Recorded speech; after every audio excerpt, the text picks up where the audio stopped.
everybody? It's your boy, the Massage Stoner. We're here with a very special episode of VSW. Tonight, we got one of the best refs in the game. In the whole game, that's right. Sit down with us, Ref Kevin Quinn. Welcome. Thank you. Good evening. How you doing? Doing good. Thank you for coming on. I've had a lot of wrestlers, and just recently I started to get into talking with the refs. For some reason, you guys have a busier schedule, it seems. How did it get in touch with? Yeah, I hear you. Mine's pretty light nowadays, so it's pretty easy to get in touch with me. But it wasn't always like that, huh? No. I've been doing this. I'm in my 14th year now, and up until the last 2 years, I was gone all the time. Weekends, Thursday, Friday, Saturday. Beyond used to run on Sundays, so I was gone a lot. Yep. 14 years, that's a long time. What are we in 2024 now? Put it back 2010 or roughly around that time you jumped in? Yeah, November 2010, I believe. I was, do you remember, APW now, right?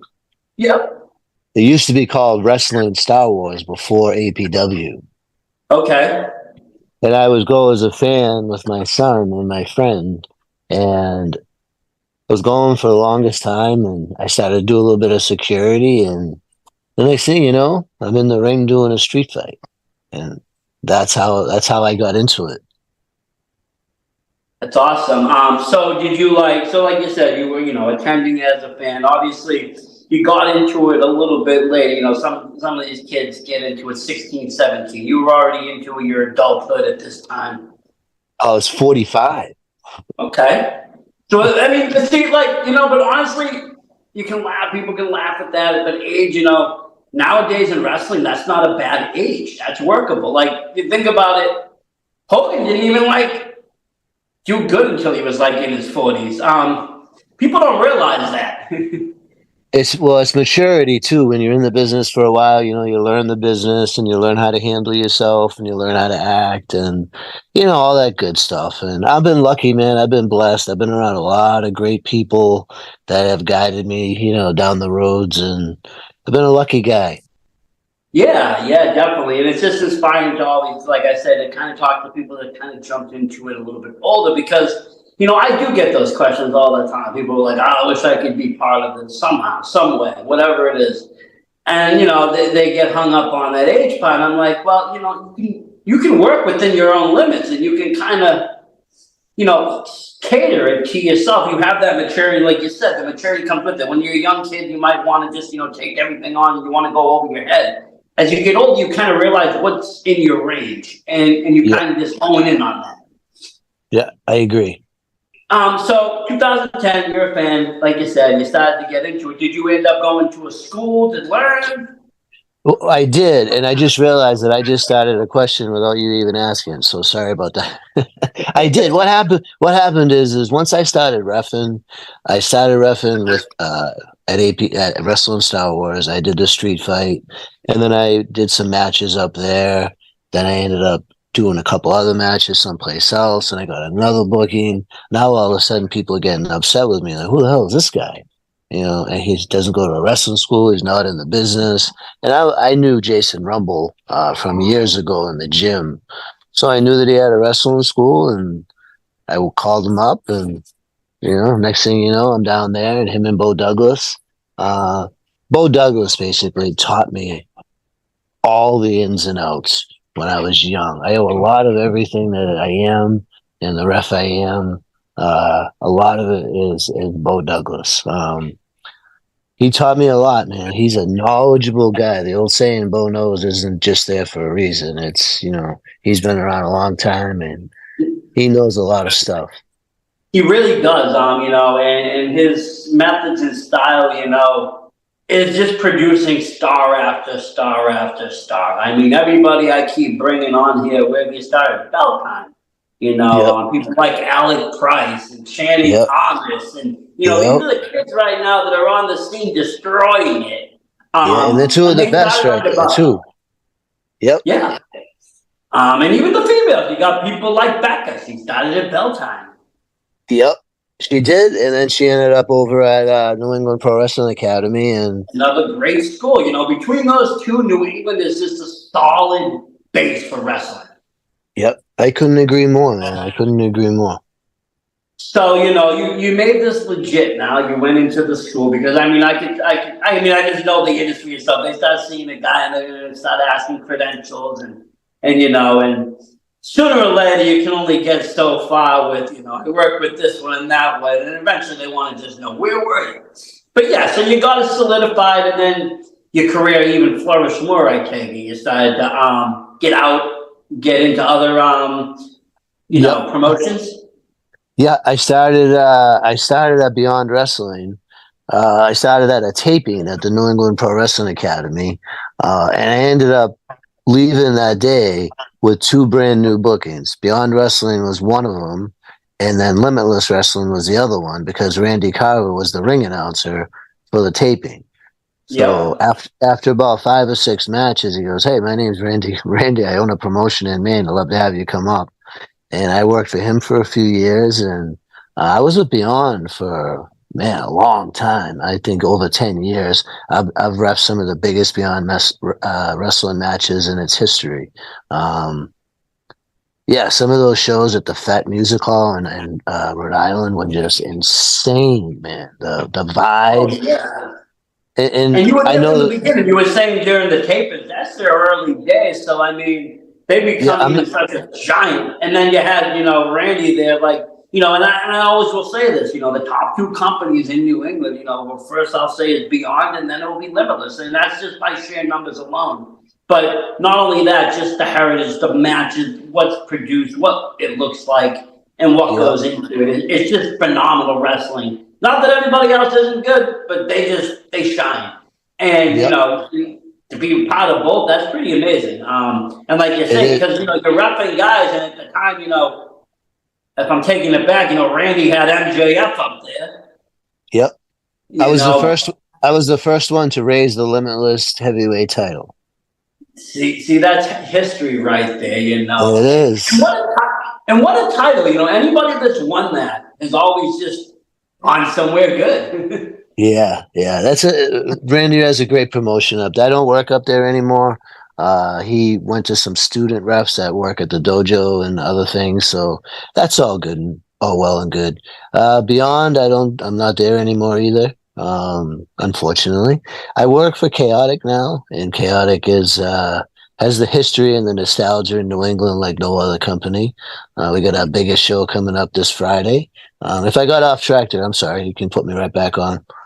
No, I might go back and talk a little bit about the Beyond Days, just because, like I said, a little bit background on me. I don't know about you, but as a kid, I was even a wrestling fan. I was into the Hogan era and all of that, and then Bret Hart came along, and I was cool, and the Attitude Era and DX and Suck It, and around 2002, I was like, okay, I'm done, and I walked and I went away, and I did other avenues. And it was actually funny you mentioned Beyond. It was actually around, well, two things. 2017, I started to get back in the indie show and I started going around. I ended up walking into NCW in Dedham. Fun little show. Been John running Casey, great forever. guy. Yep, John Casey, very nice guy. Been running forever, has some cool guys on there. Saw AG, saw some people. It taught me that the indie scene had changed since the last time I, went to a show, and B, that, wrestling was fun again.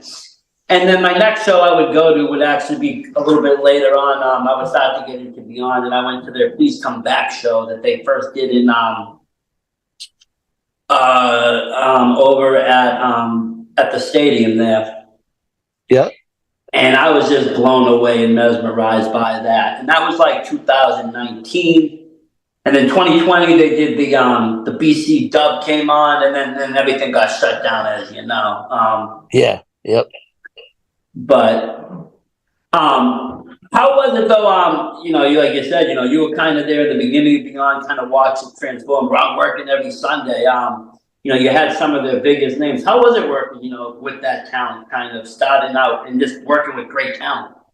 Oh, phenomenal. Phenomenal. They used to bring everybody in. They used to bring the Young Bucks in, Kevin Steen, Samoa Joe. The list just goes on and on. And And there's it like, was, so like, I know like when wrestlers wrestle each other, they feel a sense of pride. Well, I worked this guy, they'll start saying names. Do you kind of feel that when you ref a match with, high end names?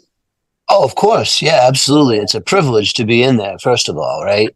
And then you get lucky enough to be in there with somebody like, Rey Mysterio, who I've ref for multiple times, and who Kenny Omega, I've been in the ring with him, and what an honor that was, and the Young Bucks multiple times. The Hardys are actually friends of mine. Like when I go to events and see them, it's not a handshake. I give them a hug and hey, how's the family? And it's like, yeah, Beyond was a cool deal, man. And I'm going to be totally honest with you, and this might rub some people the wrong way. I know they're up at the White Eagle every Thursday and they're kicking ass and taking names and they're doing a great job.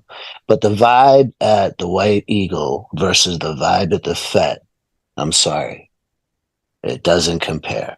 The vibe at the Fet was just insane. I don't know if it was the way that they packed them in, because they packed them in like sardines, and it was just Yeah. a and it was a different venue, and it was just a great time. And don't get me wrong, I watch every single Thursday. I watch all the matches. I keep looking at Bill Thompson, looking under his wristband at his watch. Whoops. Some great people there. I've done some great things. I did a lot of Orange Cassidy matches. I've worked with a lot of the AEW people now. We're on Beyond, as you can Oh, so hear he my just dog. showed up at NEPW, I saw. Yeah. Scott Gurin. He was don't forget, Scott was a big Shakara guy, and that's Yeah, where I a lot of remember. the I remember because I'm a big Bacabella guy. So when Bacabella brought him in to Chikara there, I got into that and I was all for that. And I've been, and I kind of followed, Smash Master from that, and when he did the wrestling in Chaotic. But yeah, so in Chikara, he met a lot of people. Obviously, a lot of those he guys did. went on to AEW. They did. They did. It was. I've worked with him a lot. That's my school still. My wrestling school still. Sorry, my dog's acting up. No, It's a great yeah. it's a great place. It's a great place. Orange Cassidy, what a success story he is. And I don't know, I'm sure but as far as a wrestler, a professional wrestler, he's probably one of the best out there. He's a phenomenal wrestler. Oh yeah, like I mean, all gimmicks aside and everything, he's in the ring like 100% top notch. Yeah. And that's I why I mean, think he can get away with a lot of the stuff in the comedy stuff that he does because he can back it up when he has right. He does just enough comedy to tick him off enough that, they pull some wrestling stuff on him, then he pulls a hat out of the bag is like, whoa, the guy's good, but I tell you, he's on a hell of a run. He's got to be a sore dude, man. I mean, he's been in some banger matches, and we only watch him on TV Wednesdays. They have media, they have all this other stuff that they do, and it's just crazy. And have you ever met Orange Cassidy? I have. I mean, yeah, actually, no, I met him twice. I met him once at that Beyond show, then I met him again out in Jersey at the IWTV 100. Just a cool dude, right? Very nice. He was out in the Yeah. parking lot just chilling. I had my AEW figure with me. He signed it. We were just talking like normal, like we are now. Yeah. Had a cool, vibe. Same thing when I saw him at, the Beyond show. He was chill. He was Yeah. being like, I'm hanging out. He was like, I'm just hanging out. My friend's going to give me a ride later. I'm just chilling. I'll be here. He's a good dude. He's a good dude. But yeah, it's always good to see, name people come back and kind of, I say give back. They go into the schools and they do that. And, NEPW has that history. Not just, with Scott and those guys, but, they have the history with WWE. There's been times when, Triple H has walked through those doors going, hey, I need to, use this ring for a minute. Sasha Banks has helped out, trained. Yeah. I mean, they have 3 active members from the New England Pro Wrestling Academy on NXT right now. Carmelo Hayes, Josh Briggs, and the third one just slipped out. Dijak. Jesus, Dijak. Yeah, and I mean, I remember seeing, those guys, some of them in Evolve, and just really just, kicking ass right up to the pandemic. And then when that Evolve kind of got bought out, they started, taking people.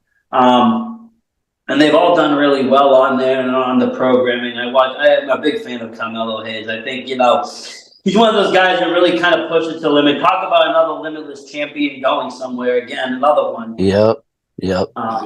You know, I refed his first match out of wrestling school, and I refed his last indie match. So that's a pretty cool thing. that is cool. To kind of see that progress. And that's what I really find interesting about, the indie scene is the progress, seeing somebody when they start, because you do see, you'll see them at a, and let's just say, the scene gets broken up into tiered shows, you'll see them on a C-tier show. And they'll be doing their thing, and then they aggressively work at it. They'll be on a B-level show, and then all of a sudden you see them hit those A-level shows, and they're on IWTV every week, and you can watch that progression. Yeah, sometimes all they need is a break, and sometimes not everybody's willing to give them a break, and sometimes that's all it takes. Somebody to see you, and and that's what this business is. Like when you get to the upper level, so to speak. It really is about who you know, because somebody can make a phone call. They come to a show. Holy Moses, look at this guy!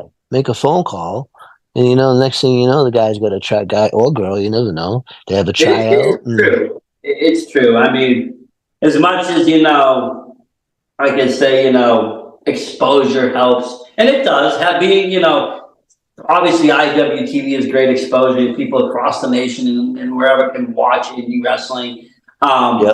People doing like what I do, podcasting, great exposure, getting girls and guys on here talking wrestling, that gets fandom. But again, it only goes so far. Like you said, when you know somebody, it is just a phone call away. I've seen it, or even like you said, you know someone that's their trainer or head trainer. Hey, hey, how you doing? Hey, and all of a sudden, you got a spot maybe on the show, and people kind of like, But I'll give you a for instance, right? I have a friend, and he runs the security for AEW. He's the head guy that runs the security. I'm not going to say his name, and I've called him and reached out to him, and I could work for them, like the security company, but it's not a full-time gig. It's only a few days here, a few days there, so it's not something I can, leave my day job for. I always wanted to make it to TV, man. It's one thing I never did. I mean, IWTV, I'm all over that, but never made it to the big scene, and that's the one thing I wish I did, but it's all good, it's all good. You never know, though. You do never know. Like, again, you never know. You might get a call, AEW, WWE, hey, we saw you at such and such on Chaotic. We need a rep. I say, if they're going to call a 58-year-old guy, I'm going to answer the phone, and I'm going to be on the next bus or plane to go wherever I need to go. Put it that way. I mean, like I said, Doug, like I said, you never know. And, there's even more from the TV than just those two now. And I feel like, wrestling has that kind of like I said, people are getting noticed on that national level, which wasn't really like that, maybe not even as easy when you started. Definitely not when I first started watching, it wasn't like this. But, even if you think 2000, like I said, 10, it was a different scene. Yeah, it was way different when I started than it is now. I can tell you that. Some things obviously been cleaned up. Some things have been changed over. Times have changed. People have changed. What's acceptable has changed. I'll tell you, I went to a show last night. It was called Midget Mayhem Wrestling, and it brought me. I swear, when I walked in the door, it brought me to like 1998. Between the humor, the way people acted, talked, everything, it was like a throwback. Like anything that people found offensive today was thrown out the window, and everybody it was just thrown back. Like for some reason, they can take it to the next level, and it's hilarious. Like for instance, did that guy really pay $100 for a stink face from that guy?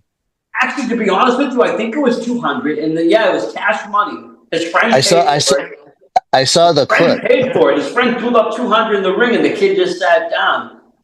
They were pulling people from crowds doing live strip dances. You are right. They can get away with it. If it happened on any other show, they'd be canceled out. They'd be canceled. The building be gone, and the building would be gone. There'd be, the internet would be in an uproar. But for some reason, and nobody cared. Everybody laughed. The jokes were pretty, raunchy and like I'll say, they're probably very offensive things because it was like heyday wrestling, but it just worked. But that's not how the scene is today. As you know, that's not how, Chaotic is run. That's not how Limitless is run. That's not how any of the shows are run. It's actually a pretty clean scene. Right. It is. I agree. Chaotic has a great product. It tells actual storylines, and, it plays them out all the way to the end, right up until Cold Fury. And then we reset, and it's a new season, and it's a great product, man. Why do you think I still do this? And NEW is one of my big companies too. I work for them.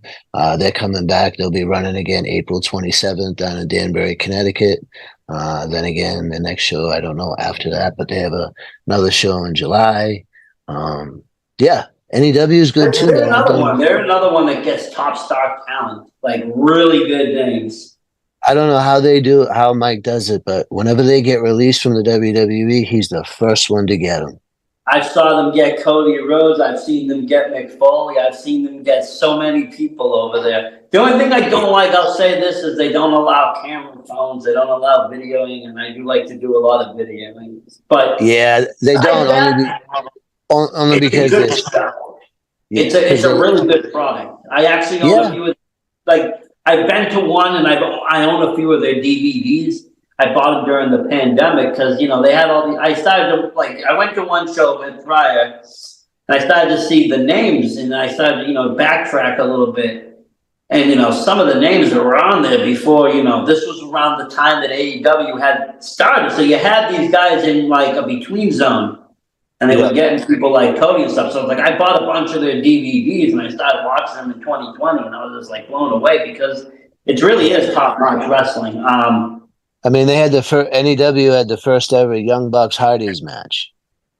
Yep. I reffed the second one, not the first one, but I reffed the second one. Yeah. That's just amazing to work with that kind of talent and just be in there with them. And, I always tell, people that the ref is, he's the third man in the match. The match can't happen without that ref. Regardless of the technical work that you have to do. Let's just talk about, the kayfabe work of the ref. Keeping the match fair and square, being in there, but being present, but being not overbearing. How do you do it? How do you not take over the role and, because I've watched you ref, thousands of matches. You don't overpower the match at all. You barely notice you're there, but you're there. You're present. Thank you. I appreciate that. Well, it's kind of like a play. It's sort of like a play or a movie, right? A movie, it starts out slow, then the plot thickens, then it escalates, then the bad guy, gets over on the good guy. It's the same thing in wrestling. You see people, if you ever watch my matches, right? The first time they go into the buckle, I hardly ever count, right? The match just started. We're 20 seconds in. You know what I mean? Come on, guys, back it up. I see all right, that's 1, 2, 3. It's whoa, chill. And you got to remember too, like you said, I'm the third person in the ring, not the third person in the match, but I'm the third person in the ring. And there's a way to do it that it's a triangle, they call it. If you stay within the triangle, you can follow them around and you can stay where you're supposed to be. And you just it just takes time. That's all I can say. It takes time to know when to get in there, time to know when it doesn't. I'll give you a perfect example. Okay. Penta, Penta. And oh my gosh, forgot his brother's name. Excuse me, I'm sorry. Penta Elmiro Zero. Yeah.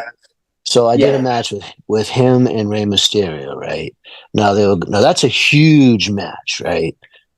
Ray Phoenix is his brother. Jeez, sorry, brain fart. So I did a big match for those guys, right? Now they're getting into it right before the bell rings. They're getting into it, and I walk up, right? Now I'm sort of in the camera angle, right? 'Cause that's a money shot, right? And all of a sudden I hear, puppy, back up, puppy. So I back up. He says, good. So I went back and I looked at it, and it took me out of the frame.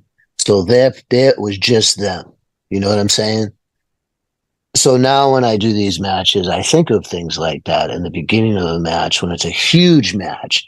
They've never wrestled before. The crowd's fucking going crazy. Excuse me. Crowd's going crazy. And all of a sudden, they come right in, and then I get right in there like, hey guys, it's like back up a little and let them have their time. You know what I mean? And I mean, and then that takes great restraint, I feel, because you are in these high-end moments when you do know all cameras are on you. And I mean, I guess, some people want that limelight. I've seen it. I've seen refs, they'll start off that way, and then all of a sudden they'll start doing their own spots, or they'll start doing their own things during the match. And it's like, okay, that's just obnoxious. Yeah. You're a referee. I mean, I get you want to be part of it. I get you have a name, and that's cool. Earl Hebner had a name. He was a great referee, but he was a referee. Yep. You have your signatures, you have your trademarks, but you don't really have that gimmick. I mean, a ref doesn't have a gimmick. You're in there, you're a referee, and you do your job. And when I like was, you said, you bring the presence back because it's about the story of them. Unless of course you're involved in that story. If you're in that storyline, then of course you're going to be into it. We've seen it across, all the time in wrestling where a ref will get involved. Sometimes you get a dirty ref. Sometimes you get the ref gets knocked out. Whatever it is, then that's the ref's time. Yeah. Well, you've watched Beyond Wrestling. You've seen me take my shirt off a couple times. I mean, it happens. It happens. Sometimes you got to get dirty. I mean, I'm sure that came with the training of learning how to rep. At least you learned how to bump. I'm the worst bumper there is, but you know what? Do you remember who DC Dillinger was? Yeah. He was one of the best heels in New England back before he passed away. And luckily enough, I got to know him well. And when I first started training at the Belltime Club, they were trying to teach me how to bump. They're like, you take a flat back bump, blah, blah, etc. He gets up, he walks in the ring, he calls me Stripes. He goes, Stripes, here's the deal. If I punch you in the face and you take a flat back bump, I'm going to pick you up again and punch you in the face again. And I'll never forget this as long as I live. Refs crumble, wrestlers bump. Good luck, Stripes. But I mean, but in all fairness, I can see it. I mean, if you said when you started, nobody wants to fall at that age. We're trying not to fall now. I think my body was like, wait a minute, we're too old for this. You're supposed to keep yourself on your feet, not fall back. That's what it is. The self perseverance kicks in, and we just can't go back. Believe me, I tried. I went to the fantasy camp over there. And I have to say, it was a lot of fun over at Chaotic. Scott was there. We had, who else was there? Cashew was there. Ricky Smoke was there. And Levangie was there. They ran the fantasy. Oh, yeah. I'll tell you a story about Shannon Levangie. So Shannon Levangie, I met her mom that day, right? And you want to get a kick out of this? I stayed with her mom the entire fantasy camp. And she was so scared. And I'm literally like, she's grabbing my arm. Oh my God. And I'm like, I'm telling you, she's in the best hands that she could be in. She's going to be fine. And just kept telling her that for the whole entire thing. So I have a really good relationship with Shannon. She has a huge match coming up, biggest match of her career coming up on Friday. Yeah, I mean, she's a top superstar. She's been, someone that's really kind of broken out of New England. You can really see her shine. And I've seen her in so many different lights too. You got that chaotic light, then you see it. I don't know. I mean, obviously, of it, the Rad Pro, Scott's other promotion there, where they kind of change everything up. She plays that Eyeless character, and she's just like, she's totally demonic, and it's just like, whoa. Yeah. Hey, let me switch back to the fantasy camp for a second. What's cool about that is two things. You know that, when there's 100 people there's some people that are doing it just for that day, just to see what it feels like to get into a wrestling ring. Then when they hit the mat a couple times, they're like, yeah, I'm okay. I'm good with this. And then there's people, you never know who you're going to find out of a fantasy camp. I mean, all kidding aside, Shannon Levangi's probably, she's one of the top females in the area, in my opinion. And she, let me tell you, that girl can go. You see her jump off the balconies at the UTC arena in Lowell. I mean, she's crazy. Like I said, she's top notch right now, and and that is the thing. You don't know who's going to walk through those doors in the fantasy game. Even that day, I mean, there was a bunch of people there. I kept in touch with one person. They actually, they knew an author that actually wrote a wrestling novel, and we've been talking. But it was like I said, it was just a great experience. I went in the AA for 2 reasons. One is I really wanted, being a wrestling fan, being a podcaster, being everything. I wanted to see, what is training like and so forth. What does it feel like? What is it like to get in that ring? Get hit on the mat. I've done some stuff in the ring where you bounced off the ropes and stuff, but that's backyard stuff, and it's not a chaotic ring. It's not a training ring. So I wanted to see what that was like. I also just wanted to see, the experience, see who was going to be there. It was kind of cool to see, the behind the scenes of the wrestlers, almost like a mini seminar. You learn something, you're asking questions, you're getting insight, you're getting knowledge about the industry that you wouldn't get anywhere else. And that's the thing. If you want to be a wrestler, cool. If you want to be somebody else in the business, I still recommend going to the fantasy camp. And even joining. I don't know, what people's schedules are like or what they're trying to find, but I'm still looking at ways to try to, with my wife, to kind of justify joining NEPW, even though I'm not looking to wrestle. I just want to look to get, do industry stuff, but it's still it's still schooling. But she's like, it's too much money right now. But again, it's still a great thing, and that fantasy camp is just, it's a great place to start. You do get you get a full day, I got a full day out of it. I got to see what it'd be like. This is what I would do, starting off for probably the first, 2 or 3 months of my training, but only more and more intense. Prior to wrestling, when I was younger, I wanted to be a wrestler. Of course, I wanted to be a pro wrestler. And, when ECW came out, and everything was geared towards the hardcore. It was a fun time. Everybody was playing backyard, and so I wanted to take it to the next level. I wanted to be a pro wrestler, so I went down, and at that time it was the Killer Kowalski school. Killer Kowalski was still running it, and I walked up there, and I went in there with one of my friends, and the guy just he told me, no way, you're 5'8", you're not a pro wrestler. I'm not going to train you. They wouldn't even take my money at that point. Today, they would at least take my money. Back then, they wouldn't even take my cash. And I get that. At the time in the era, it was a big man sport. There was no BRGs running wild. There was no mid-card level people. It just wasn't there. Now, you fast forward, and there's less big people. There's more mid-sized people. It's much more inclusive.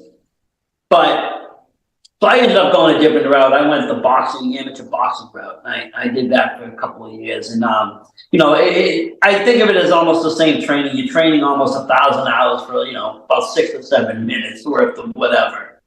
Yeah. There's a lot of training that goes into it. And the wrestling I can see is the same. And if you want to do it right, it's even more than that. It's tough. I mean, when I was just going up there to ref, I was there 3 or 4 days a week, and you got to think, you work your real job, you get out at whatever, 4 or 5, grab some dinner, you're up there at 6, you're there till 9, you're home at 10, have something to eat, go to bed, wake up, go to work, go back and do it again. And let me tell you, I'm just a ref. Like I didn't go through a lot of the wrestling training and stuff because I didn't do a lot of the bumping and stuff. I'm telling you, these kids beat the living shit out of themselves, man. They really do, to learn how to do it right, because there's a good bump and there's a bad bump, and you got to take a lot of bad bumps to figure out how to take a good bump. Like, in other words, have you ever seen what's under that wrestling mat? What is it? You ever see what's under the wrestling canvas? Like, have you ever pulled it up? Do you know what's underneath? Oh yeah, that hard piece of wood. Yeah, it's planks. It's planks and a very, very small piece of padding. Yeah, there's no. I'll tell you this: the only thing that makes it not a boxing ring is there's no cement under it. Right, and there's no spring, and the springs in the middle make them stiffer too. Like yeah. I've roughed in a But it's boxing not what ring people before. think it is. I don't know what people thought it was. They watched that documentary Beyond the Mat, and they just thought it was one giant trampoline. It's far from it. Oh, it's yeah, no, no. And the thing too is you can get hurt in there. Like these wrestlers, man, they can get hurt like that. I mean, Oh you yeah, know, and that's the thing I don't think people realize. If you watch TV wrestling, even they're getting hurt. So the injuries are happening on a national level of training. yep, So you can only imagine how easy it can happen on the indie level. yep. Things where I found that were very difficult that people probably don't even realize is difficult. Running ropes. Running ropes isn't what it looks like. Oh, Those ropes are brutal. They're just metal wires, and they're gonna have you. oh yeah, I came home, my ribs were so bruised because of running ropes. The yep, other thing, jumping off the top is not an easy thing to do. yeah. Getting to the top is not even easy. Never done it. I did it, but I had to have, honestly, I'll be honest, I had to have more to hold my hand. I couldn't have the balance. It wasn't easy. Oh, I know. A lot of things, like I said, you're watching it as a fan, you kind of take it for granted, but you get in there for just a couple of seconds, like, whoa, the respect is even more higher. And that's another reason why I wanted to do it, is just to kind of see, like I said, what it really entails. Because obviously, if you're really good, you make it look easy, right? But Yep. it's not, and it's really more difficult than it is. There's a lot that goes into it, and it's not just the physicalness. It's a lot of, you were talking about Orange Cassidy. He's very psychological, and there's a big psychological part of wrestling today. Well, it sure is. If it could be a 5-star wrestling match, but if it don't make sense, it's gonna get thrown away.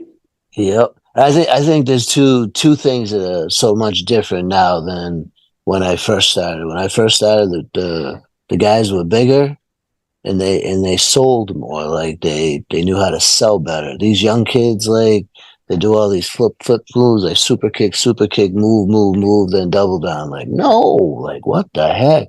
But you got to remember though, that's what the fans want. That's what the fans and like. I think that's what it is. I think that the indie scene has kind of always used WWE, whatever the mainstream as a standard. So if this is happening on the mainstream, which it does, and you see a lot of those cells, you see multiple finishes back to back to back. You see, all of that. I think they just kind of follow suit and say, hey, this is what they want. And, you got fans that don't. You got fans that like. You got fans that, you can never really make fans happy, I'll be honest. Wrestling fans are probably the most difficult fans. I would have to agree with you.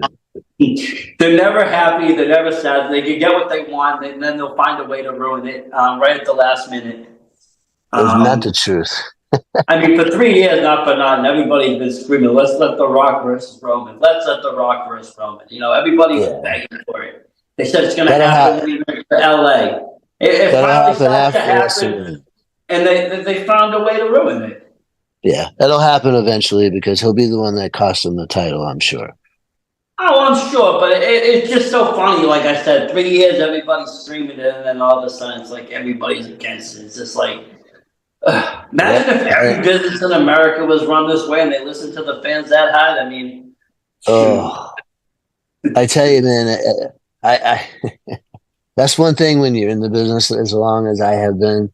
I'm kind of like I read a lot of these Facebook posts and I just keep scrolling. It's like I don't even want to read this anymore, But it's all good because without the fans, there's no anything, and they pay and they buy their tickets, they buy the merch, they buy the concessions, and it's all. And again, not for nothing. Wrestling is still a huge demographic of children, and it's making children happy and entertaining, and that's where the money is. Kids like souvenirs, kids like to meet heroes, kids like to meet superstars. And that's what the indie kind of delivers. You can get up and close and personal with your favorite stars. You can meet your heroes without draining your whole bank account. That's what I learned anyways. I could, spend $20 and get an autograph and a photo rather than a $300 meet and greet.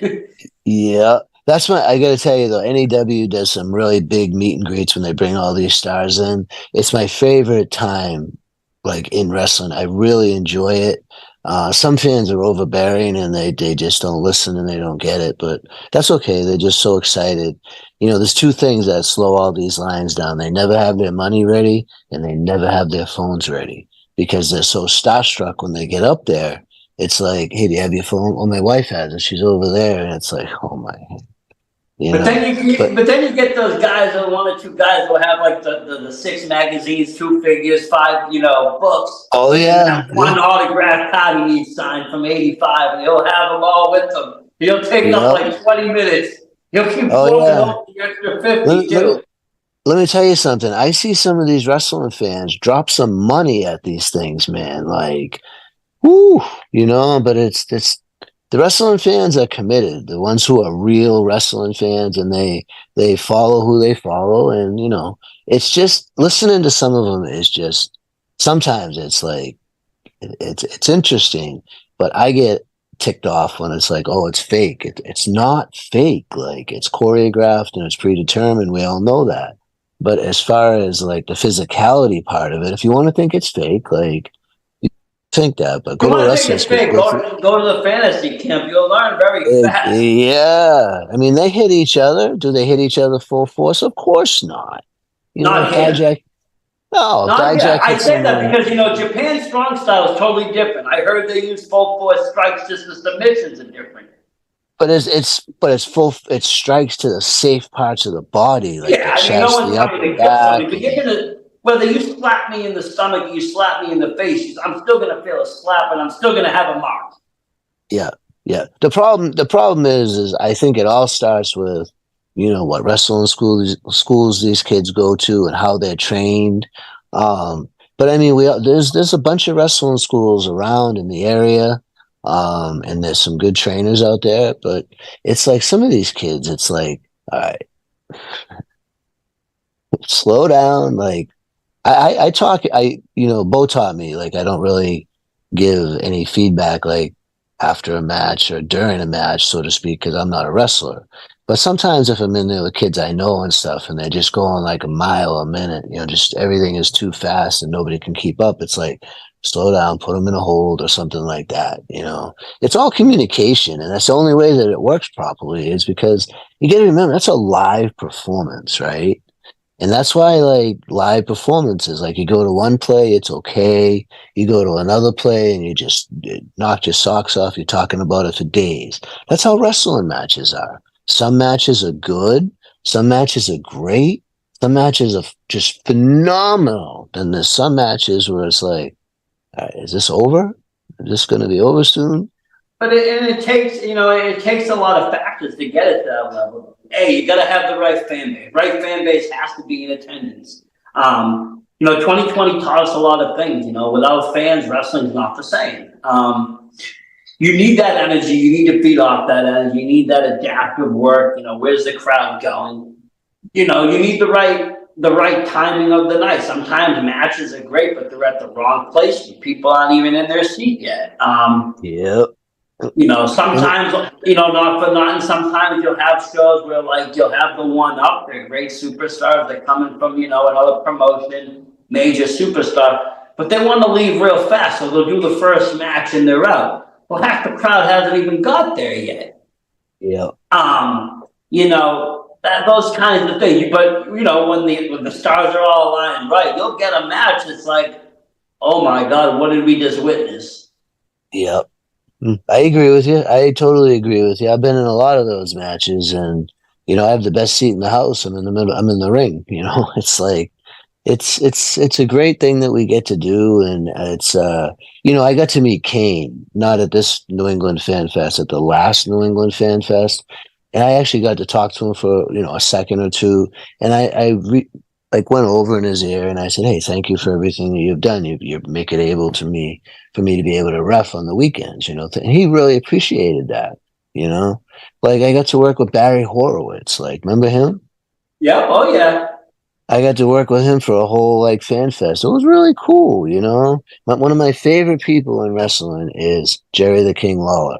I know him probably better than anybody because I've worked with him, I don't know, probably 25, 30 times at meet and greets, and he's the nicest guy in the world.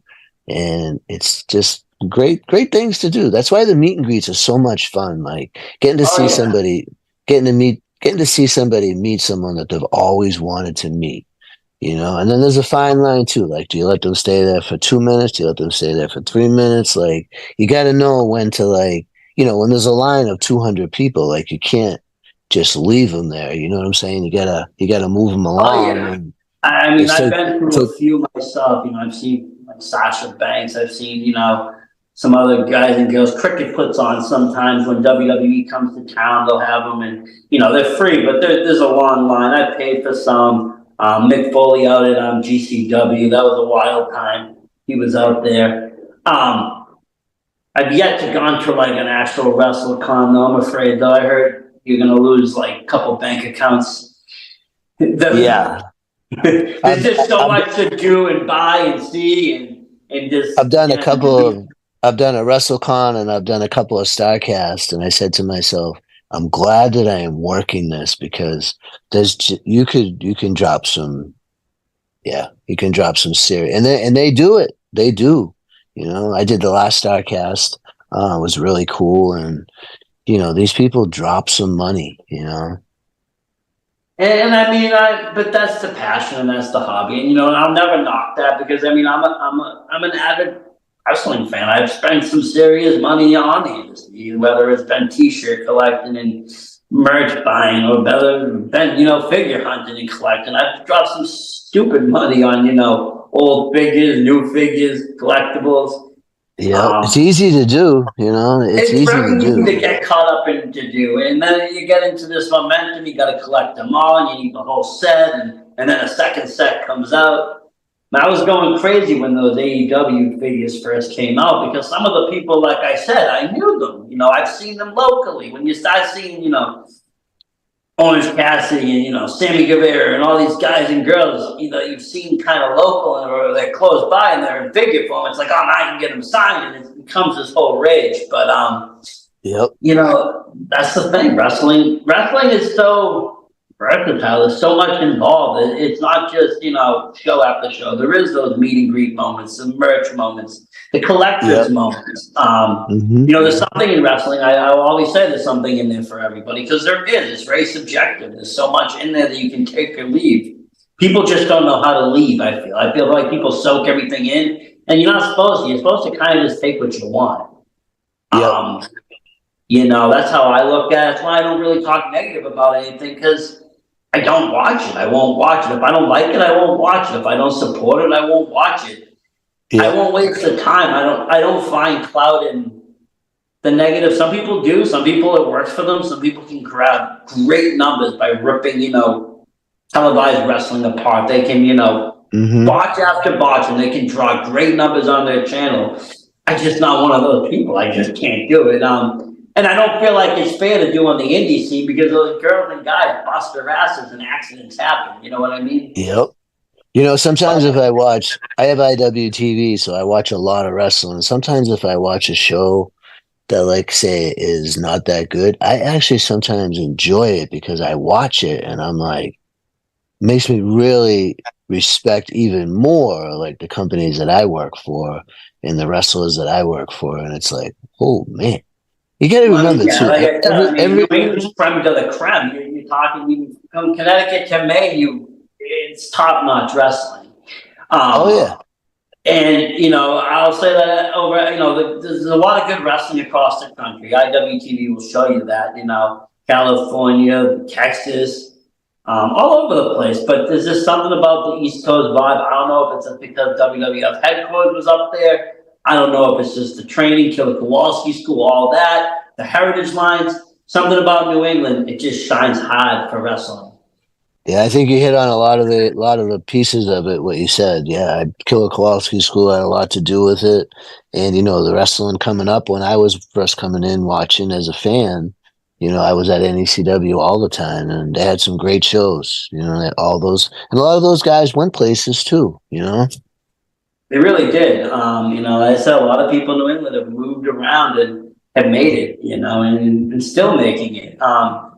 And still people are on their way making it. It's wild. It's never ending cycle. But I was going to get into Yeah. the wrestling for a second.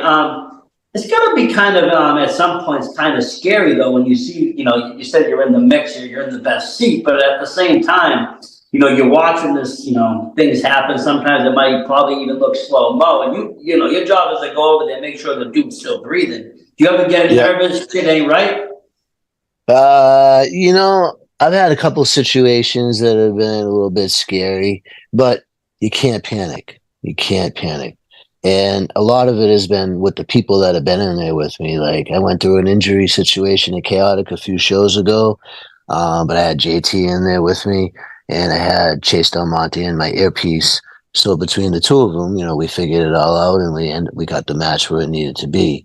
But yeah, these guys, like, you're 2 feet the wrong, whatever it is, like, you stepped into it or whatever. These guys get hit, and I can tell when they're rocked, and that's why a lot of times, not a lot of times, but sometimes you might see me look over, check on the wrestler. You might see me push the guy back. That's because he actually needs a minute because he doesn't know where the hell he is, Yeah, I mean, like, real concussions do take place constantly in wrestling, and they just work through it. I've had two. You chew yourself as a ref, yeah. Yep. And I've seen wrestlers do it, multiple times, and you can tell, like you said, they're kind of rocked. But they'll finish the match, or they'll maybe speedy it up. But the show must go on, and they keep that mentality in there. Yeah, as long as they can go on. If they can't go on, we go right to the finish, and we. No, I mean, it's not like like WWE old days where like people would die and the show goes on. That was crazy. I watched that live, and I was like, so did I. That was one of those things that there was no right decision. If you ended it, you would have pissed all the people off. Territory, but look in hindsight, anybody can judge call, but at that point there was untouched territory. It never had happened before like that. So people did what they do best, and that's the show must go on. Yep. And again, there was no, millions of cameras, millions of phones, millions of, televised internet recordings. There was none of that. There's no photos anyway. You don't, even to this day, you'll never find internet photos floating around. It's very rare. Right. Now you got to be careful crossing the street the wrong way. Someone will get a photo of you. Today, yeah. I mean, today, if that was to ever happen, there would have been a million camera angles of what had happened. It would have been broken down, slowed mode, they would have done crazy amounts of things. But, but, it still does. You do see these spots, and it does kind of make, you wonder, you get scared, because it is, like you said, it might be choreographed. You might go in with a plan, but anything can happen. Things, 2 inches off go wrong, and, something's changed. The game has changed. Yeah, they used to teach us in wrestling school. You can't go with an A, B, C, D plan. Or in other words, if you have a plan, right, and the B and the C part of it messes up, and you got to go right to D, you got to know how to do it. Like they have this thing in wrestling. It's called working on the fly. It's when you basically communicate in the ring and figure it out together, and that's very, very difficult to do. And Fury used to do it all the time at wrestling school. He used to grab 2 workers, you in the ring, Quinn in, ring the bell, go. And they'd look at him and say, what do you want me to do? He goes, wrestle. What do you think I want you to do? I mean, it's basically improv wrestling. And that's how you learn. Because if you go to a WWE tryout, that's what they do to you. They pick 2 people, they throw you in the ring for like a 4 or 5 minute match, and that's what you got to do. You got to learn how to do that. You got to learn how to communicate with your opponent. I'll see guys go in there and they won't even talk to each other the whole match, and nobody knows what the hell's going on, and you can tell. So people are surprised what's going on. It's like, dude, you're supposed to be communicating, man. Yeah, and sometimes they do communicate, and they do it so well that even I can't hear them.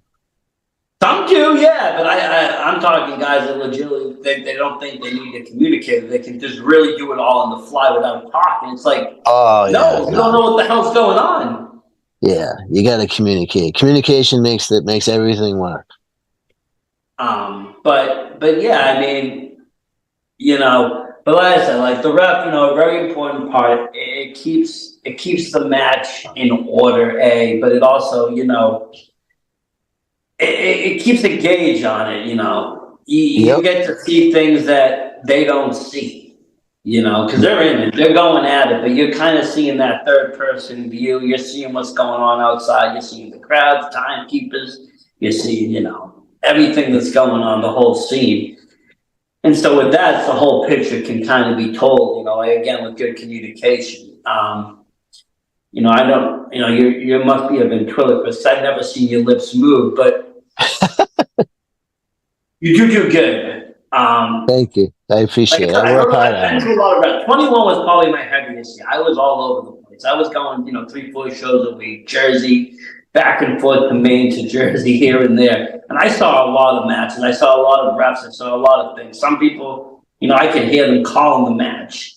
The shows, like I said, very clean cut. I've seen all sorts of wrestling. It was wild. I've since kind of slowed back just because economically travel is ridiculous right now. Oh, yeah. I believe me. And I then put you have to eat while you're out. Forget about it. That kills your night, man.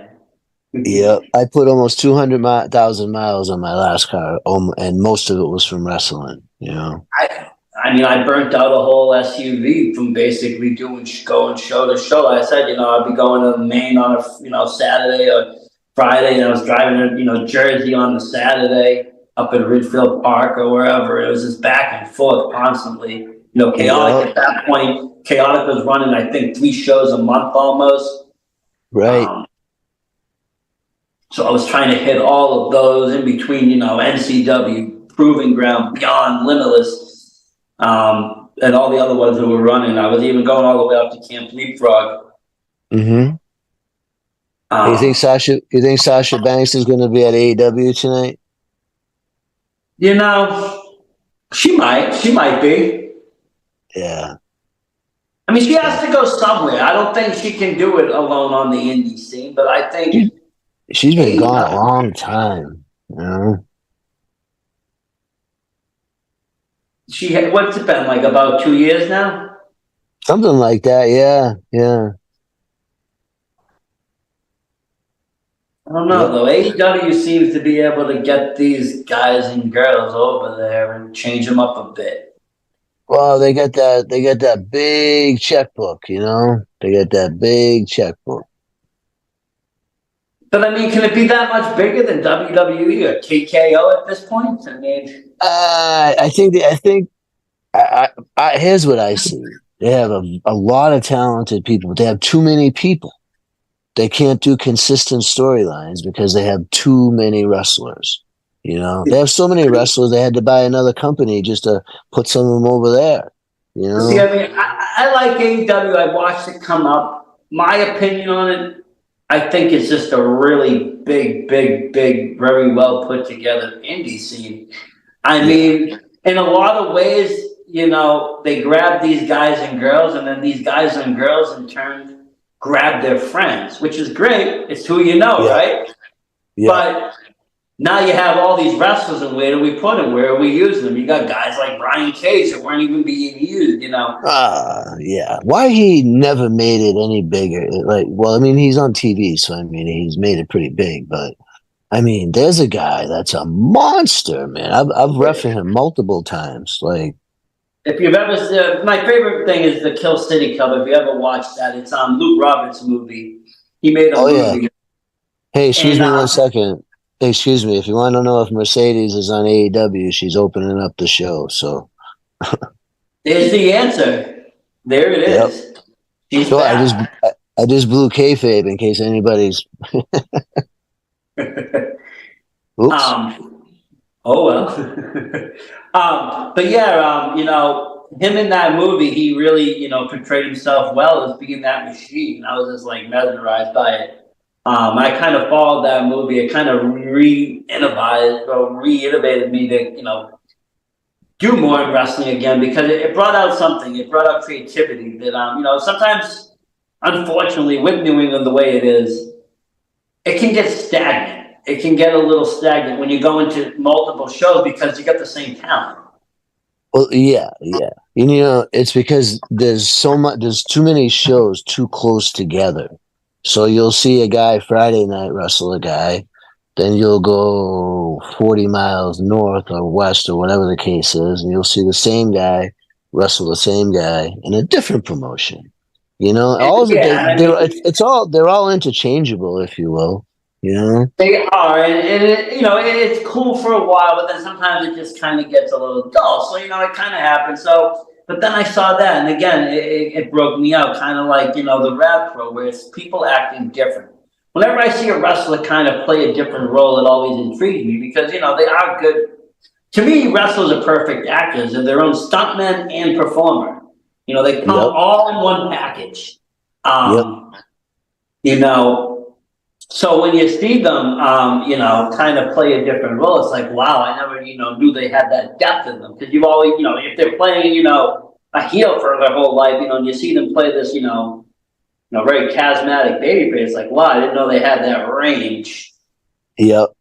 That's how you can tell a real good wrestler, because they can do whatever they have to do in any situation. They're a heel here, they're a baby face here, they're a heel here. But I think too, though, that some of these indie wrestlers, they're either heels or baby faces. Some of them do a good job on both, but some of them, you can tell that they're better at one of them than the other.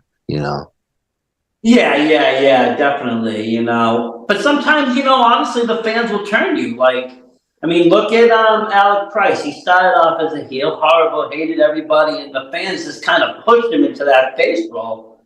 They loved him. I mean, look at me. I'm probably the biggest babyface ref in New England as far as a referee.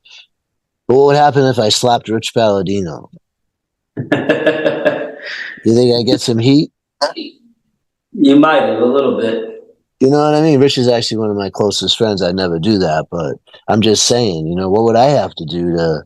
You never know. I've been a good guy for 14 years. Maybe I'm tired of being a good guy. Maybe I'm tired of Have you ever had to do a Montreal screw jobbing anybody? Like just ring the bell?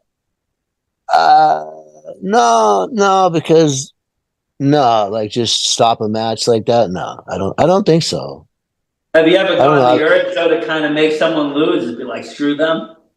Nah, never, because that's going into business for yourself. And if you ever do that, they'll run you right out of this business. Is there times when I want to look at the guy and tell him to go F himself? But I mean, it's all work. You know what I mean? It's. You kind of got to leave the egos alone and just put them at check and just, it is what it is. I'm here to work. Yeah. Make a little money.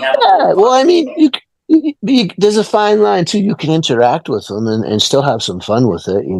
Like, let me just give you a quick example. You know how the wrestlers yell at the rest, "We have till 5," like we're in the corner, and you yell, they don't have till 5 because, and this is like, you can't say this.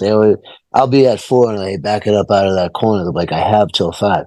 Actually, you don't have till 5, because if I hit 5, I ring the bell next because you disqualified. And there's so many times I want to say, you idiot, like you don't have till 5, You know what I would love to do sometimes? I would just love somebody to piss me off, right? But have it set up, so to speak, if you will, and just say, you know what, man, I'm sick of your shit. You're disqualified. Ring the bell. See the dude's face, like, what? I'm just kidding. Ring the bell. Let's go. But no, I take it very serious. I do, and I'm pretty good at it. And I don't know how much more time I got left. I'm gonna be 59 in a couple months, and I love doing it, and I love the companies I work for. I'm not really taking any more bookings unless something good came across my email or phone or whatever.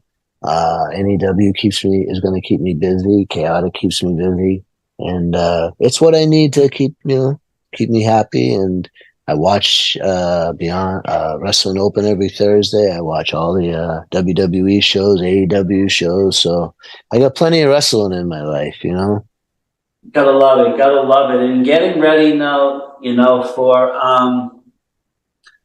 Cold Fury, right? That's the big one coming up. Yeah, it's a big one, and I'm excited for it.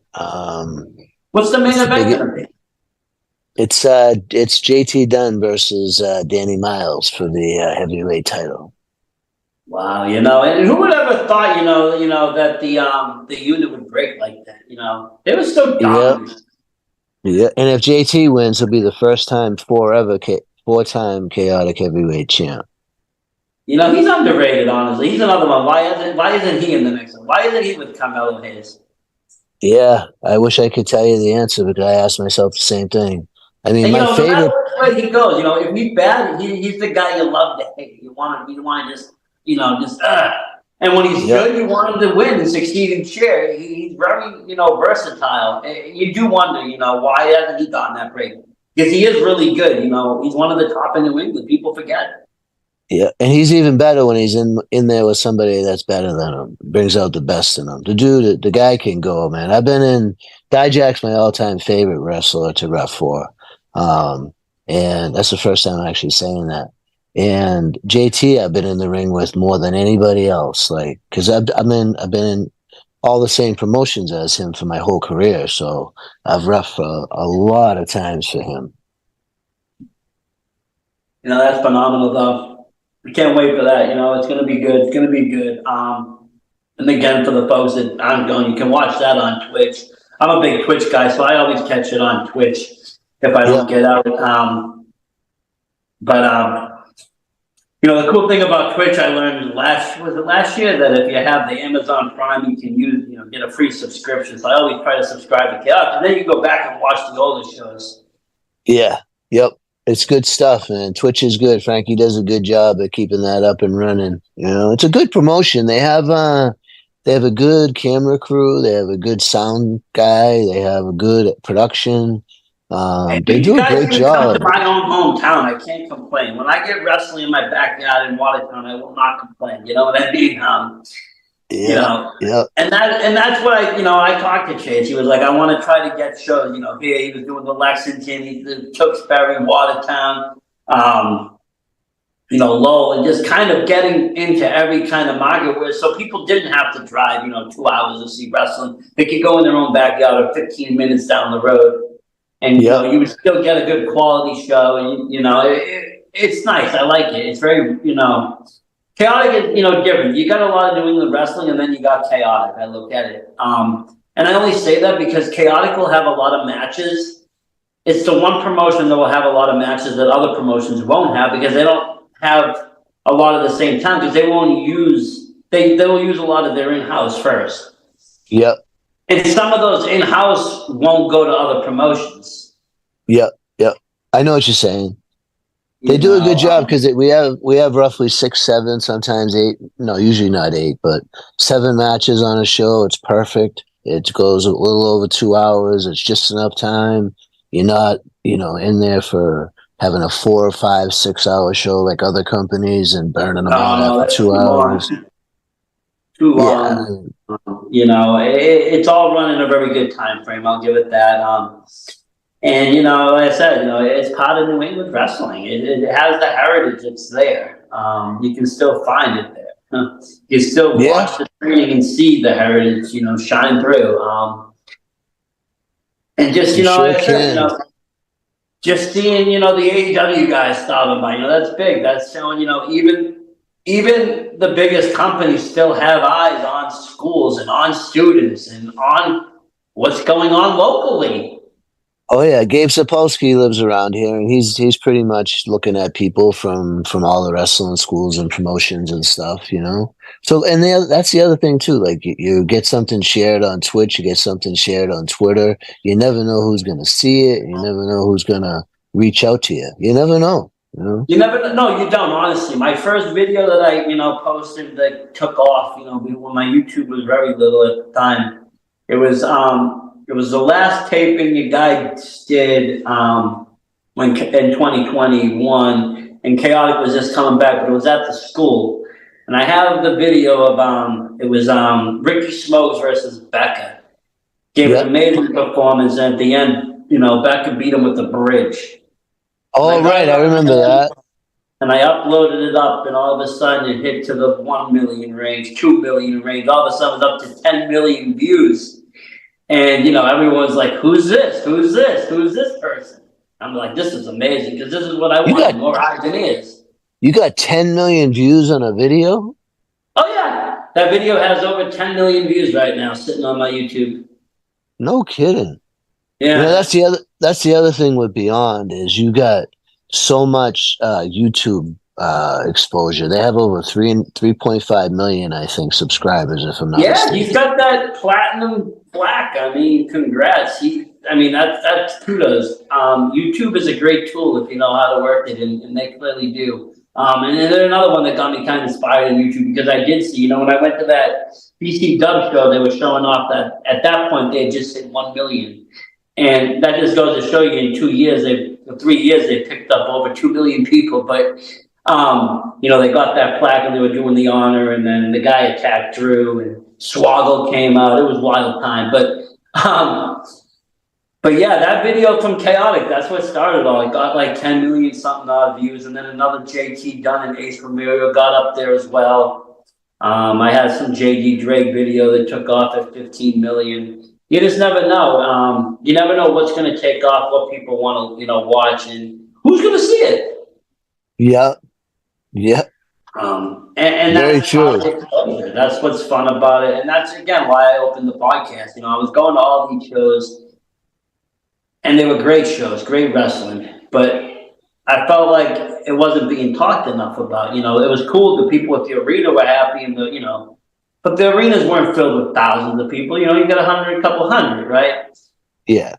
So I figured, let's start doing interviews, and let's start, showing videos, and maybe we can get more people and, to want to watch it. And hopefully it did that. That was the idea behind my podcast, was just to get more eyes and ears on the indie scene. Get more people, talking about Chaotic, talking about NCW, talking about Limitless Beyond, knowing who these guys and girls are, because they are going to be the future. In 10 years, WWE will be filled with people we know. That's just how it will be. You can see it by the direction that it's going. But I do thank you very much for coming on. This has been a pleasure. It really has. Awesome, man. Thank you. Sorry, I took over at the beginning.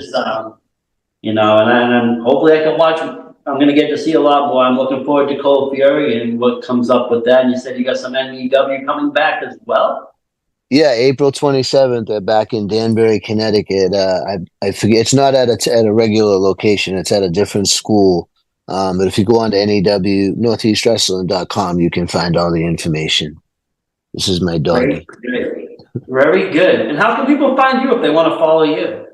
You can follow me on Twitter at Ref Quinn. You can follow me on Facebook. Everything is Ref Quinn. Twitter, Instagram, and Facebook are all the same. Ref Quinn. Very good. Very good. Easy peasy. Gotta love it.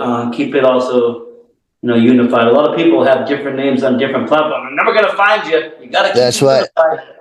That's why I do it. It's just simple. Ref Quinn. REFQUINN. I'm right there.